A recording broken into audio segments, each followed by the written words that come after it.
About a year and a half ago, I read a book called Amid Clouds and Bones by Ella Fields, and it was one of those books that really just grips you and keeps you in its clutches. I immediately wanted to read anything else that she had written because I really enjoyed her writing style, the plot twist, the character development, and so I was hoping that she had a fairly good backlog, and she did. She had a handful of other romantic fantasies. She also has some romance books that I have not yet gone into. But on the romantic fantasy side, I have read all but one, actually two, of her romantic fantasy books. And I'd like to tell you about them because I recommend going down that road as well.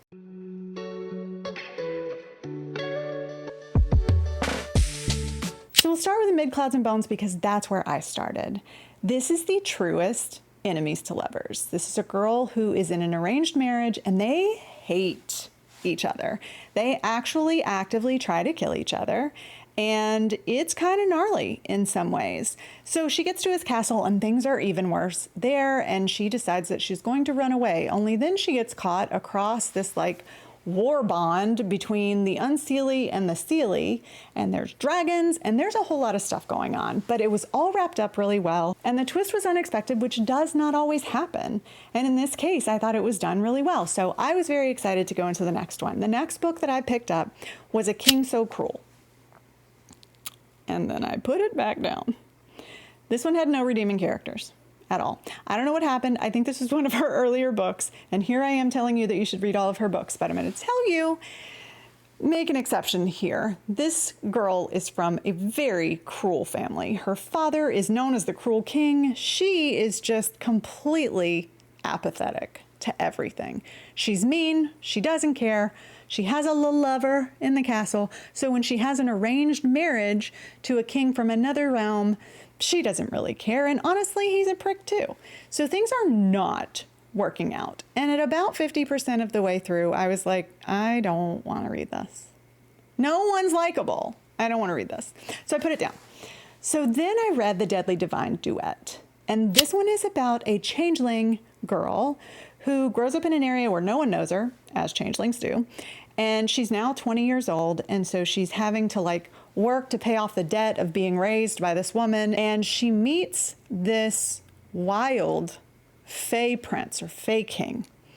And he is very interested and decides that he's going to have her. This is his little cat and mouse game. And so he tells her that he will help her find out who she is, where she comes from, where her family comes from, if she agrees to marry him. Why are the men always so obsessed with getting married? So she leaves with him. She moves into his castle, manor, place, whatever. The side characters in this are great, by the way. Her curiosity is great as well. As she's kind of trying to find things out, she's finding out more about the place she's living because now she's given her trust to these people who she doesn't know. And she wants to find out about her own father. Father turns out to be awful, really bad.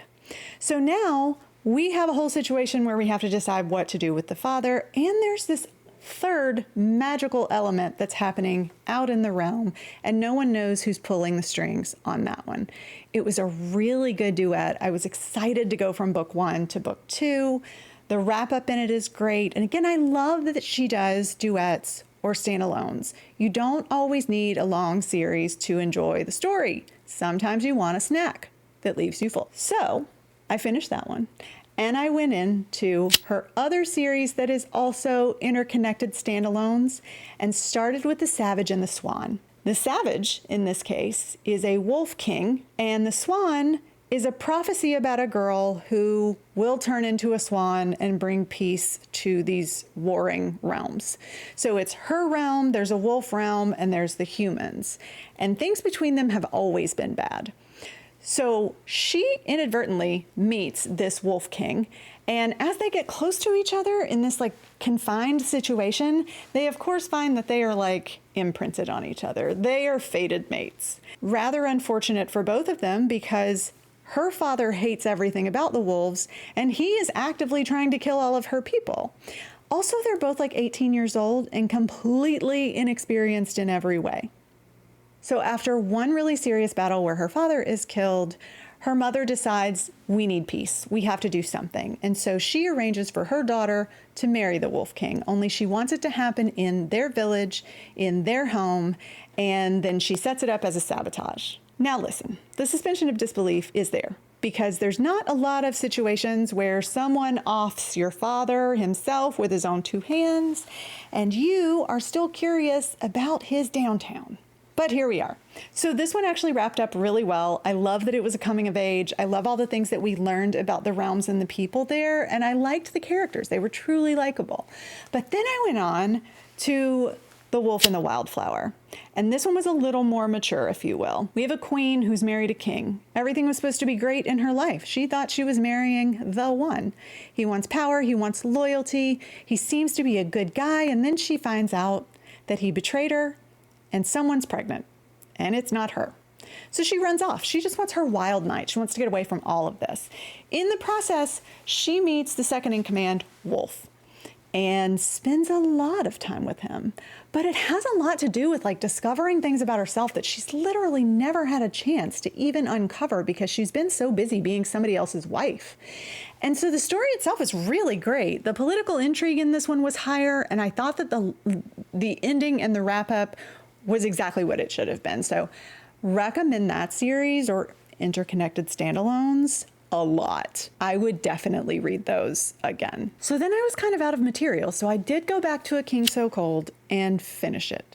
And the last half of it was much better than the front half. So if you're considering reading that one and you find that they're just cold and unlikable, and you're somebody who doesn't want to DNF something, maybe get through the rest of it. I think it's worth it, but there is a second book to that one, and I didn't feel like I needed to go into that one. I was completely okay with that.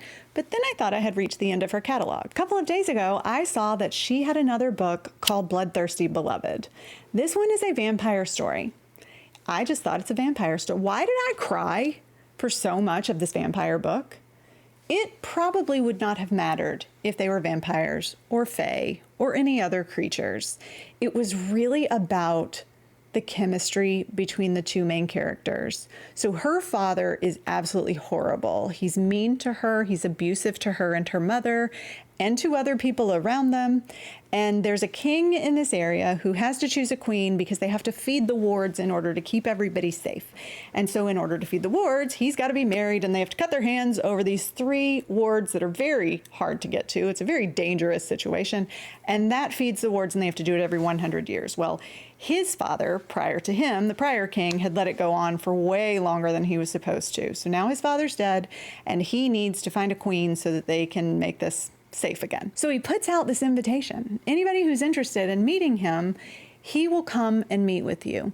She gets the invitation and throws it away. Her father finds it and invites him over. So she walks into the study one day and finds this king sitting there, only she doesn't even know that's who he is. She's just like, okay, he's gorgeous and intriguing and funny and witty. And so in her life, she doesn't need for anything. She's well taken care of. They're wealthy. She has her little flings. She's not interested in marriage. She doesn't want to be used as a pawn in anything. And so she's quite comfortable with where she is. So when she finds out that he's the king and that he is there because her father is signing her on the dotted line without even talking to her about it, she's pretty pissed for obvious reasons. But he says, why don't you just spend some time with me before we fully agree to this?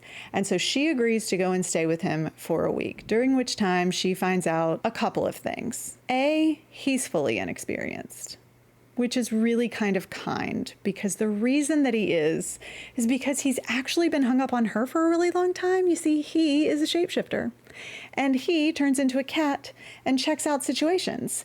And while he was supposed to be spying for his father at a young age as a cat, he was watching her.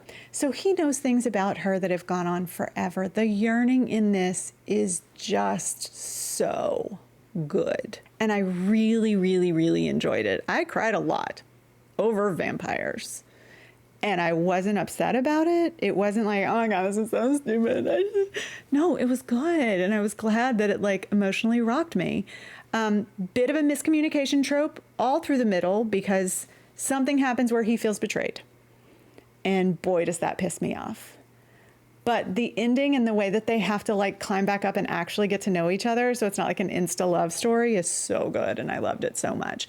So there's one more, Something About a Villain, that I have to read by her. That's another romantic fantasy. I will be getting into that one soon, but I just wanted to make a video because I don't see a lot of people making videos about rando authors that they find and say, I love this one, and I'm going to read everything by them. Not to say that like if you find an author you don't usually, I mean, that's what the Brandon Sandersons of the world are for. In the case of romantic fantasy, it's usually like somebody's written a long series, and so you're invested that way. In this case, I would read any standalone that the woman threw on the market. Like, I really enjoy her writing style. I love the character development.